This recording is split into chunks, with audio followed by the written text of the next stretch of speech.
রাজধানীর তেজগাঁওয়ের ৭ রাস্তা। পূর্ব ঘোষিত কর্মসূচি অনুযায়ী ৪ দফা দাবিতে সকালে ব্যস্ততম এই সড়কে খণ্ড খণ্ড মিছিল নিয়ে জড়ো হয় বিভিন্ন পলিটেকনিক ইনস্টিটিউটের শিক্ষার্থীরা।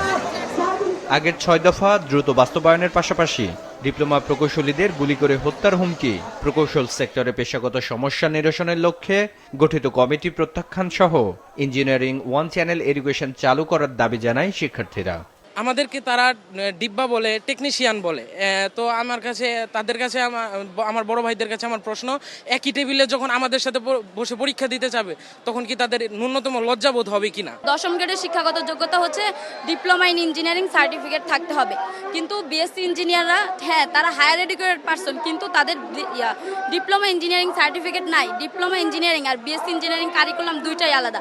একটা সরকার তাদের পিছনে কত টাকা ব্যয় করে, আর একটা গভর্নমেন্ট ডিপ্লোমা ইঞ্জিনিয়ারদের পিছনে কত টাকা ব্যয় করে। সকাল ১১টার দিকে সড়কে অবস্থান নিলে বন্ধ হয়ে যায় যান চলাচল। এ সময় আশেপাশের এলাকার বিভিন্ন সড়কে তৈরি হয় যানজট।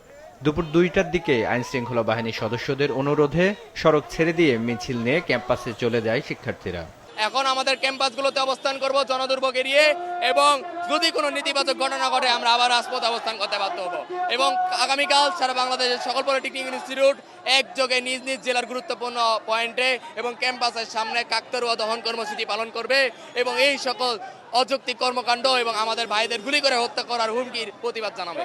যান চলাচল স্বাভাবিক করেছি, আর এখন শিক্ষার্থীরা তাদের ক্যাম্পাসে ফিরে গিয়েছে।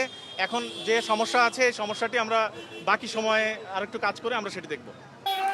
একই দাবিতে গাজীপুর, দিনাজপুর, বরিশাল, ময়মনসিংহ, খুলনা, সিলেট সহ দেশের বিভিন্ন স্থানে বিক্ষোভ করেছে পলিটেকনিক ইনস্টিটিউটের শিক্ষার্থীরা।